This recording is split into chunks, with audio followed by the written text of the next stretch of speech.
जय हिंद। सारा विद्यार्थियों ने 10वीं वाला ने और जो और भी देखा बानसैन है। ठीक है भाई, आप लोग पाठ चार जो है क्लास 4 आरबीसी न्यू सिलेबस का आधार पर और उनमें चौथा लेसन मापा भूग गया। हाँ ठीक है, 3 लेसन कंप्लीट हो गया है। माका थाना प्रश्न उत्तर मिल गया हो गया। ठीक है, और क्लास पिछले की सारी क्लास देखी हो, इतनी शानदार क्लास बनाई है थार लिए। तो भाई आज ये आप चौथा पाठ स्टार्ट करेगा। तो एक पाठ को नाम बता दी थान पहली चोट तो के है और थाना भी बेरो है क्योंकि कहते 10वीं क्लास में हो। ठीक है, अब प्रतिरक्षा एवं रक्त समूह। अब ये रक्त समूह रक्त के बारे में अध्याय 2 में आप पढ़िया है एकदम विस्तार, टेंशन क्यों करो। और जो ने जकुन में पढ़ो वो जाके देख लियो पीछे। ठीक है, अब आप पढ़ेगा प्रतिरक्षा के बारे में पढ़ेगा पहली, फिर रक्त समूह के बारे में भी पढ़ेगा, टेंशन ना करो। अब भाई प्रतिरक्षा क्यों है, पहला सवाल है कि प्रतिरक्षा किसे कहते हैं।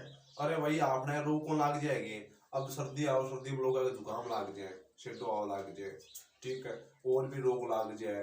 ठीक, तो रोगा से लड़ने के लिए जो रोगा से लड़ने के लिए हमारे शरीर में किसका निर्माण होता है, एंटीबॉडी का निर्माण होता है, प्रतिरक्षों का निर्माण होता है।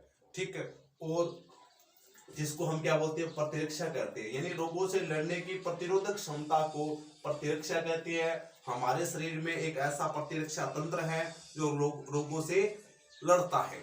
ठीक है, इसे प्रतिरक्षा कहते हैं। अब प्रतिरक्षा विज्ञान एक आती है, प्रतिरक्षा विज्ञान किसे कहते हैं, यानी प्रतिरक्षा क्या है, विज्ञान की एक अलग सी शाखा है जिसके अंतर्गत हम प्रतिरक्षा और प्रतिरक्षा तंत्र से संबंधित अध्ययन करते हैं। ठीक है, अब प्रतिरक्षा किन किन हमें जो पदार्थ होती है शरीर में उनसे मिलती है। अस्थि मज्जा है हमारा, ठीक है, थाइमस है हमारा, रक्त कोशिकाएं हैं जिसमें हमने WBC की बात की थी। रक्त में वो क्या करती है, भक्षकाणु रोगाणु का नाश करती है, जैसे इसमें लिम्फोसाइट आ जाती है, प्राकृतिक हमारा कोशिकाएं आ जाती है, ठीक है, और न्यूट्रोफिल्स आ जाती है। ये सारी क्या है, रोगाणु नाशक कोशिकाएं है।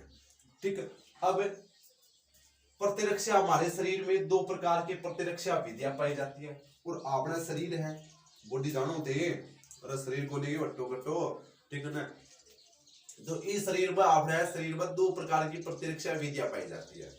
तो अब मुझे कोई से पाई जाए बताओ तो शरीर भाई। एक पाई जाए स्वाभाविक, जिसको जन्मजात भी बोलते हैं, जिसको प्राकृतिक प्रतिरक्षा भी बोलते हैं, और दूसरी है उपार्जित प्रतिरक्षा या विशिष्ट प्रतिरक्षा। बुझिया के चीजों है, अरे स्वाभाविक और जन्मजात में कोई सी, यानी जन्म से लेने से पहले।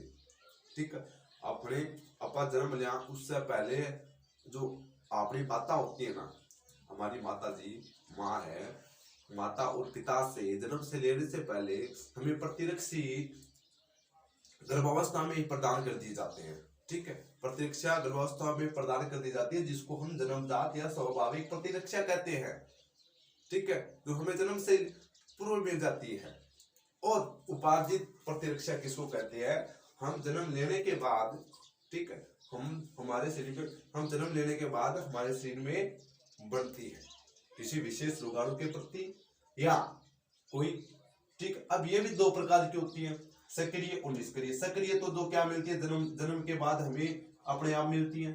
ठीक है, सक्रिय, ठीक है, कोई भी रोगाणु आया, प्रतिजन आया, हमारे शरीर में प्रवेश किया, तो उसको ये सक्रिय होकर प्रतिरक्षी उसको क्या कर देगी। जैसे अब कई लोगों का कोरोना हो गया और कोई अगर होके भी चल गयो, अब कोरोना आयो, प्रतिजन आयो वहां के शरीर में, वायरस प्रवेश करे, और भी वायरस में भी शरीर की प्रतिरक्षा की हुई, सब ही एक्टिव होके भी कोरोना न बैठे ही काम तमाम करके सही कर दे भी आदमी।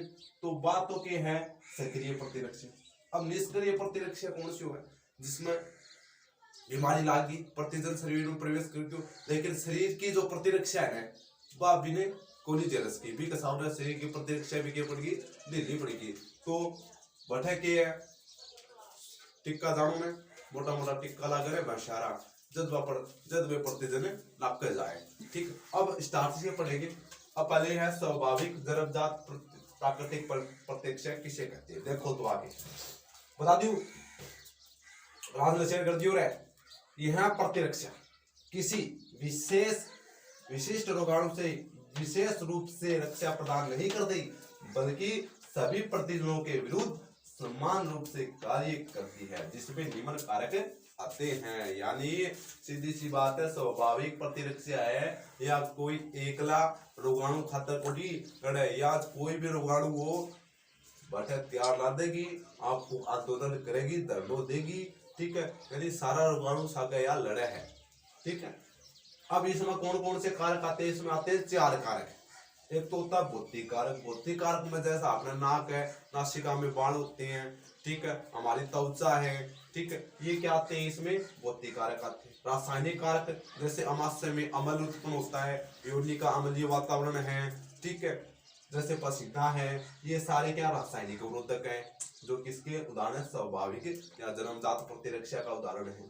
कोशिका अवरोधक, कोशिका, अरे कोशिका बडिरापा, WBC कई प्रकार की कोशिका है। WBC का मुख्य कार्य क्या है? प्रतिरोधक क्षमता विकसित करना, रोगाणु से लड़ना होता है, बताया था ना। तो किसमें WBC आ जाएगी? जबर और सूजन, ये 4 प्रकार के स्वाभाविक जन्मजात प्रतिरक्षा का क्या है? कारक है। अब गुरुजी ना जाओ, इन्हें देख लियो, स्क्रीन शॉट ले लियो रे, स्क्रीन शॉट लास्ट में ले लियो, देख हटा के जाओ दोबारा। अब देखो उपार्जित प्रतिरक्षा या विशिष्ट प्रतिरक्षा। अब थाने बताइए, अभी जन्म लेने के बाद हमारे शरीर में एडेप्टिव होती है, ठीक है, विकसित होती है। इस प्रकार की प्रतिरक्षा में एक विशेष प्रतिजन के विरुद्ध प्रतिरक्षों का निर्माण किया जाता है। यानी कोई मोटे रोगाणु आ जाए, ठीक है, जैसा स्वाभाविक प्रतिरक्षा फेल हो जाए तो बटे फिर आपने शरीर में बी के विरुद्ध, ठीक है, प्रतिरक्षों का निर्माण हुआ। प्रतिरक्षी के ऊपर एंटीबॉडी हो, प्रतिरक्षी रोगाणुमान खत्म करे, बदमान बोला प्रतिरक्षी, ठीक है ना। और प्रतिजन जो रोगाणु है ना, प्रतिजन बोला, ठीक। अब ये प्रतिरक्षी प्रतिजन के साथ अभिक्रिया करते हैं, और भाई साहब प्रतिरक्षी है वो प्रतिजन के साथ अभिक्रिया करेगा, तपड़ मुक्ति होगी, बाकी रोगाणु आओगो, अठेलू शरीर है वो किन भेजोगे? प्रतिरक्षा ने भेजोगे। तुम्हारा रोगाणु आके प्रतिरक्षी है वो 2-4 थप्पड़ मारोगो, माँ के थप्पड़ मारोगो, लाल ताता होगा, दोनों लाल ताता होगा, जैसे फिर क्या करोगो? प्रतिरक्षी ज्यादा ताता हो जाओगे तो भी थप्पड़ मार के खा जाओगे, ठीक है। तो बड़ा प्रतिजन वो क्यों हो जाएगो? आप तमाम हो जाएगो, ठीक है, जिसके कारण कोशिका माध्यित प्रतिरक्षा सक्रिय होती है। और भाई लाल ताता दोनों में भिड़त होगी, टक्कर होगी, दोनों पहलवान कुश्ती माचेगी प्रतिजन और प्रतिरक्षी के बीच में, तो भाई साहब बाबू खून उबलेगो, ठीक है। तो बड़ा कोशिका माध्यित प्रतिरक्षा क्यों हो जाएगी? सक्रिय हो जाएगी। और यह सक्रिय क्या करेगी? आने प्रतिजन ने खा जाएगी, गिर जाएगी, और बटू प्रतिजन ने दुम दमा के पूछ उठा के भाग जाएगो, ठीक है, जाकर ठीक हो जाए वहां पर। अब ये प्रतिरक्षा 2 प्रकार की होती है। अब उपार्जित प्रतिरक्षा पूछ लेकर गुरुजी कितना प्रकार की हुआ है? या 2 प्रकार की बच्चों। कितने प्रकार की? 2 प्रकार की। पहली है सक्रिय, दूसरी है निष्क्रिय। सक्रिय किसे कहते हैं? ऐसी प्रतिरक्षा जिसमें शरीर स्वयं प्रतिजन के विरुद्ध प्रतिरक्षों का निर्माण करता है।